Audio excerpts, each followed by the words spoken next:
Welcome to This Week in Otolaryngology. This week we are covering 10 notable papers spanning diagnostic refinements in otology and cranial-based pathology, evolving therapeutic strategies in head and neck oncology, and critical updates in airway management across pediatric and adult populations. Let us dive in. We begin in the field of otology and neurotology, where distinguishing between Meniere's disease and vestibular migraine remains a common diagnostic challenge. A prospective clinical study published in Otology and Neurotology evaluated 231 patients over at least 2 years, using high-resolution magnetic resonance imaging to assess endolymphatic hydrops. The investigators found that in patients with Meniere's disease, grade 1 cochlear hydrops was most common, occurring in roughly 60% of cases, while grade 2 vestibular hydrops was seen in about half of the patients.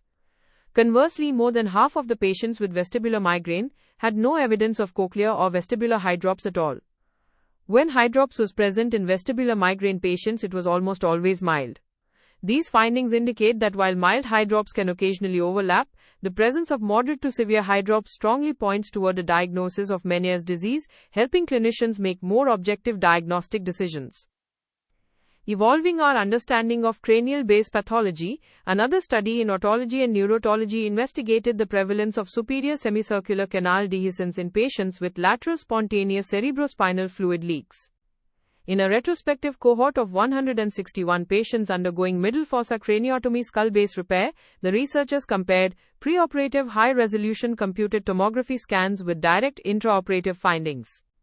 Interestingly, the actual intraoperative prevalence of superior canal dehiscence was about 7% and near dehiscence was about 10%.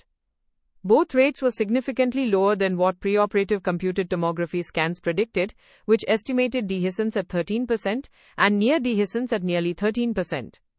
While clinical markers like obesity, sleep apnea, and intracranial opening pressure did not predict true intraoperative dehiscence, patients with confirmed dehiscence were nearly 5 times more likely to experience preoperative dizziness.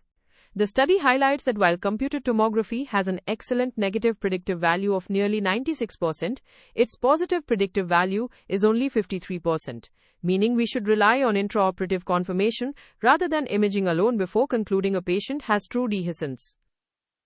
For patients undergoing middle ear surgery, managing postoperative pain, nausea, and vomiting is a primary clinical goal. A systematic review and meta-analysis of 7 randomized controlled trials involving 459 patients evaluated the efficacy of regional nerve blocks, specifically the superficial cervical plexus block and the great auricular nerve block. The analysis revealed that regional nerve block significantly reduced postoperative pain at 1, 12, and 24 hours. Additionally, these blocks led to a substantial reduction in intraoperative remifentanil consumption and cut the risk of postoperative nausea and vomiting by more than half. Because these techniques provide superior pain relief and accelerate recovery without increasing adverse events like vertigo or tinnitus, they represent a highly valuable adjunct to standard perioperative care. Closing our cranial-based discussion, a scoping review in the Laryngoscope investigated the diagnostic challenges of unilateral facial paralysis caused by occult malignancies. Evaluating 66 patients across 27 studies, the authors reported a staggering mean diagnostic delay of 21 months. The most common underlying malignancy was squamous cell carcinoma, which was frequently associated with a history of regional skin cancer. Crucially, over half of the patients experienced concurrent trigeminal symptoms, and nearly a quarter had additional cranial neuropathies. This review serves as a vital clinical reminder. If a patient presents with progressive facial paralysis, fails to recover, exhibits trigeminal symptoms or other cranial neuropathies, or has a history of skin cancer, we must perform repeat imaging and consider a surgical biopsy, even if the initial imaging was reported as completely normal. Moving into head and neck oncology, we examine a critical safety signal regarding antibiotic use during immunotherapy. A retrospective study. Nearly 47% of these patients received antibiotics surrounding their immunotherapy. The researchers found that antibiotic exposure was independently associated with a roughly 50% increase in the risk of death. While the route of administration and the spectrum of the antibiotic did not impact survival, the total number of antibiotic classes used was a strong independent predictor of worse overall survival, alongside poor performance status, low PD-L1 expression, and oral cavity primary sites. These findings suggest that antibiotic exposure may impair the efficacy of immune checkpoint inhibitors, highlighting the need for rigorous antibiotic stewardship in this patient population. Also in the journal Head and Neck, researchers addressed whether curative intent primary surgery is beneficial for geriatric patients with oral cavity squamous cell carcinoma.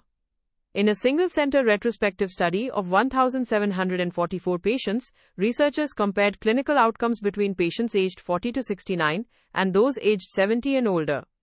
Surprisingly, the elderly cohort demonstrated significantly better 5-year disease-free survival, while overall survival was comparable between the two groups. Multivariable analysis confirmed that age 70 or older was independently associated with improved disease-free survival, whereas advanced tumor stage, nodal metastasis with extranodal extension, and lymphatic invasion were the strongest predictors of worse overall survival. This study strongly supports offering primary curative surgery to eligible elderly patients, demonstrating that prognosis is driven by functional reserve and tumor biology, rather than chronological age alone. Our final theme covers airway management, sleep medicine, and pediatric interventions, beginning with the systemic cardiovascular impact of hypoglossal nerve stimulation. A retrospective cohort study in JAMA Otolaryngology head and neck surgery matched 3,786 patients undergoing hypoglossal nerve stimulation with 3,395 sleep apnea controls who were non-adherent to positive airway pressure therapy. Because the cardiovascular effects of surgery are not immediate, the authors utilized a time-varying model. Within the first 2 years, the stimulation group actually showed a higher risk of new hypertension and higher rates of cardiovascular events. However, after the 2-year mark, the hazard of developing diabetes dropped by 80% and the hazard of developing hypertension was halved. Additionally, the risk of minor or major cardiovascular events began decreasing significantly after 2 years.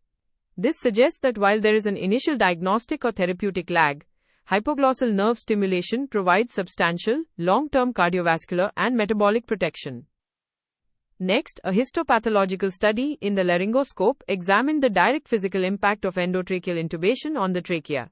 Analyzing tracheal specimens from 46 patients undergoing tracheotomy and comparing them to 20 controls, the researchers found that intubation was associated with extensive tissue damage, including ulceration, inflammatory infiltration, and granulation tissue. Crucially, the rates of tracheal dilatation and perichondritis increased significantly with longer intubation times. To minimize these permanent structural injuries and associated complications, the authors recommend considering a surgical tracheotomy within the first 14 days of intubation. In pediatric airway management, predicting a difficult airway is notoriously difficult due to unique anatomical variations. A prospective double-blind observational study in the International Journal of Pediatric Otolaryngology evaluated 240 children to assess whether preoperative airway ultrasound could improve risk stratification. The researchers measured skin-to-epiglottis distance and skin-to-hyoid distance. The skin-to-epiglottis distance demonstrated the highest individual predictive accuracy, and when combined with the skin-to-hyoid distance, the diagnostic accuracy reached a remarkable 96% area under the curve. Multivariable regression identified both ultrasound measurements, a Malignancy class of 3 or 4, and facial anomalies as independent predictors of difficult intubation. Because airway ultrasound is objective, reproducible, and does not require patient cooperation, it represents a major clinical advancement for preoperative pediatric airway planning. Finally, a 10-year retrospective study in the Laryngoscope evaluated the outcomes of endoscopic endonasal repair of congenital choanal atresia using mucoperiosteal flaps without postoperative stenting in 36 children. Although long-term neochoanal patency was achieved in 97% of patients, postoperative complications were common. Granulation tissue occurred in 22%, synechia in 33%, and restenosis in 39% of cases, resulting in an overall relook surgery rate of 47%, most commonly within the first postoperative month. These results demonstrate that while a stentless, flap-based approach yields excellent long-term patency with low morbidity, clinicians must prepare families for a high likelihood of early minor revision procedures to maintain airway patency.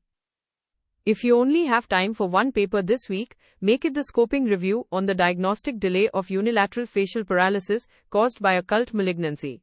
This paper highlights a critical clinical blind spot, revealing a staggering average diagnostic delay of nearly 2 years, and provides clear red flags, such as progressive paralysis, trigeminal symptoms, and a history of skin cancer, that should prompt us to look beyond a negative initial magnetic resonance imaging scan. Here are the key takeaways from this week in otolaryngology.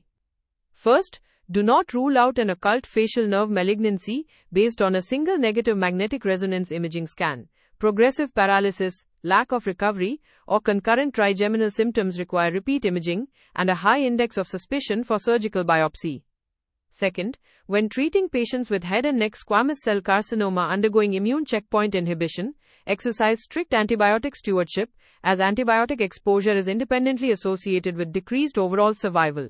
Third, chronological age should not be a barrier to curative intent primary surgery in oral cavity cancer. Elderly patients can achieve excellent disease-free and overall survival, with prognosis driven primarily by tumor biology and pathological features. Fourth, incorporate ultrasound measurements, specifically the skin to epiglottis and skin to hyoid distances, into your pediatric airway assessments, as they provide highly accurate, objective, and non-cooperative dependent predictions of a difficult airway.